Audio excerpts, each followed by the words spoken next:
Почитувани, повторно сме на врвот на светските листи по загадувањето на воздухот. Ниту зимава нема да дишеме, туку ќе се гушиме. 9 луѓе умираат секој ден поради загадениот воздух во земјава. Ситуацијата е алармантна.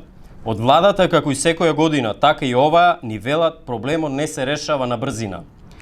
При тоа да подсетиме дека СДСМ пред да дојдат на власт во предизборието ветуваше дека ќе го намали аерозагадувањето во Скопје за 50% и во другите места од 30 до 50% до 2020 година. Но резултати нема. Ја прашуваме власта што сменија електричните тротинети и инверторите. Што се случи со одредбата? Секој инвеститор што ќе сака да гради, да мора барем 20% од своето земјиште да одвои за зелена површина покрај зградата ако сака да добие градежна дозвола. Законот не се почитува, а во исто време се носат други закони во корист на градежните моќници. Нема казни за исчезнатите паркови и зеленила. Јавното добро и натаму се узурпира. За зеленилото се грижат само во партиските говори и пред изборите.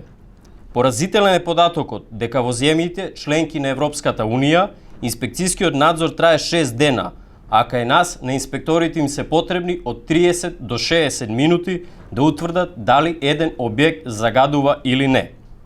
Ете тоа е реалноста. Како и претходната, така и оваа власт повеќе троши за своји ќефови отколку за животната средина и заштитата на здравието на граѓаните. Ништо не е сменето, ниту имаме почист воздух, нити приоритетите на сегашните и претходните се разликуваат.